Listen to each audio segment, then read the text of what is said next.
All right, everyone. Greta didn't get the Nobel Peace Prize, and a bunch of people who really like her for, basically cult of personality reasons are really upset right now. I'm not sure that she herself would give a fuck. She'd probably just, if you got her up in front of the Nobel Committee, she'd probably start rambling about how their suits were made as the result of exploitative industry and they need to strip naked and live like animals, be primitivistic like she wants to be. After all, she did choose, and this was definitely by choice, to shit in a bucket crossing the Atlantic instead of having a little bathroom stall put in her yacht.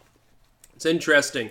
She's a child of legit privilege and upper middle class wealth, and she wants to talk about how somehow being vegetarian is going to save the world. This is the NIMBY bullshit of the past.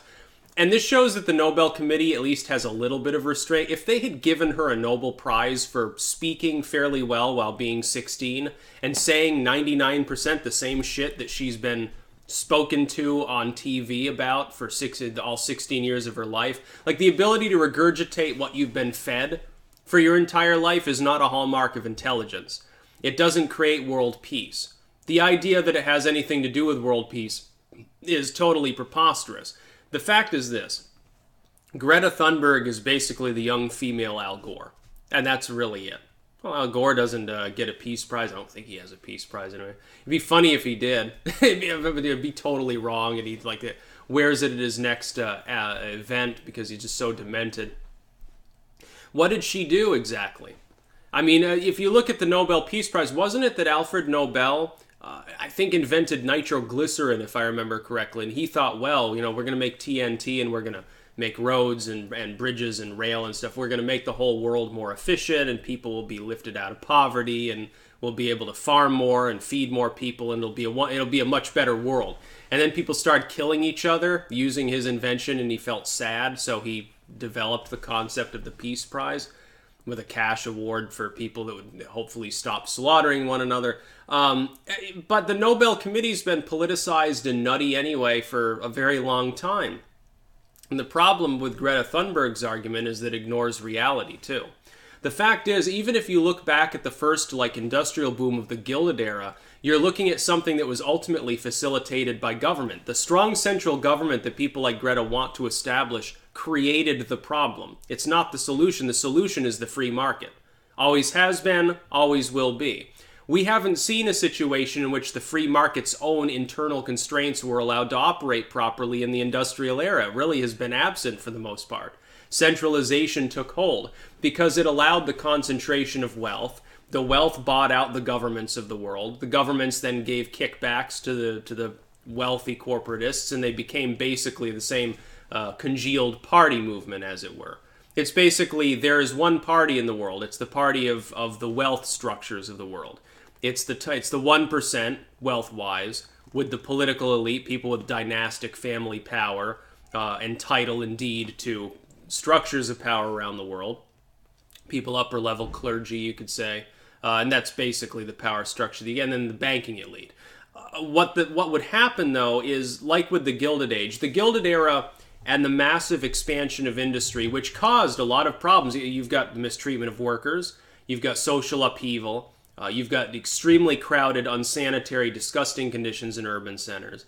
You've got price fixing and trusts and all of these things that the Progressive Era attempted to address. They were created not by evil plutocrat. The stereotype is that some big fat dude with a top hat created that problem in a vacuum, simply because he was rich and corrupt. That didn't happen. They were enabled to do so by governments at the time. It's called carpetbagging. Governments at the time worked with these rich individuals, and they developed essentially a sort of political bond together. You give me money, bankroll me, maybe even fight my enemies in the streets, which at the time was fairly common. Crack some skulls, buy some votes, do what you gotta do, get me in there, and I'll give you this grant. I'll grant you this land in my power as governor or president or senator or whatever. I'll give you land. I'll give you resources. I'll make life difficult for your competitors. Monopolies grew out of this. This is what we see in Silicon Valley. We now have a population that's receptive to the idea of applying regulations to the internet that by default will not do anything to stop big monopolistic tech firms, only smaller ones that are incapable of fighting the government in court or incapable of utilizing the tax loopholes properly. It'll price them out of the market. You'll see a centralization of the internet. You'll see the necessitation of creating an entirely second, totally separate internet. That's what'll have to be done, an entirely separate SAT-based internet or something like that that'll be free of any government regulation so that we can finally have free market communication in this world. This, by the way, has happened before. Look at ham radio and the licensing involved with some of these things. Yeah, central government created the problem. Those monopolies didn't exist on their own. They existed because people in government allowed them to exist and facilitated their existence. Trusts, all of these different things were created by central government. That's what these green energy people are trying to create. I'm an environmentalist. I want reforestation. Clean up things. Like in Vermont, we have a great thing called Green Up Day. I don't know if this is nationwide. If it's not, I don't understand why not. Fucking clean up the roadways. Try to make landfills better so that trash isn't flying off into the ocean. Clean up the ocean. Thresh the trash. Suck the trash out of the ocean. Whatever you have to do. Keep things healthy. Yes, the world is overpopulated. Yes, we have to look at some sort of ways to make sure that there's some land left that's not being developed. By the way, I understand that this is a problem in third world countries, not in the developed world where the population's begun to wane. I understand all these things. I am an environmentalist. I stand for animal rights as well, in the most basic sense. I like gardening. I think hugelkultur is great. I think biochar is great. There are so many things we could be doing to make the world greener and cleaner. That being said, the carbon credit cult of the climate changeists is not environmentalism. At this point, it has become nothing more than a tool used by the same corporations, oddly enough, that actual environmentalists are constantly criticizing for their practices. Go ahead and drain the swamp as long as you put solar panels on your Walmart roof, says Greta Thunberg maybe, in a fever dream at some point. So no, you don't deserve a Nobel Prize. You haven't done anything novel. To get the Nobel, you need some novelness. I don't know if that makes any sense whatsoever.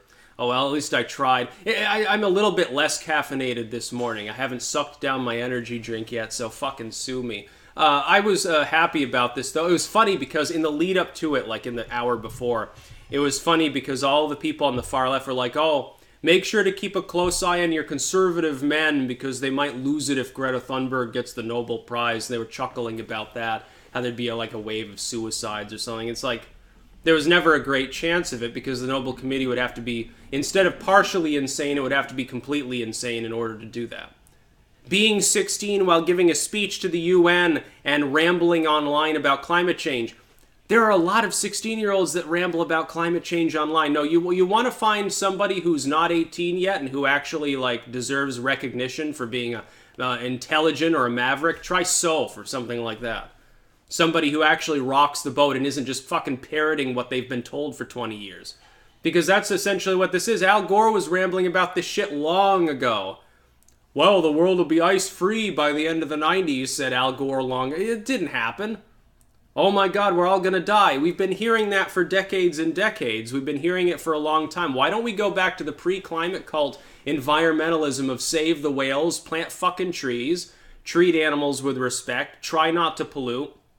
Let's get green energy. Let's look for innovative ways to power the world. Let's do everything.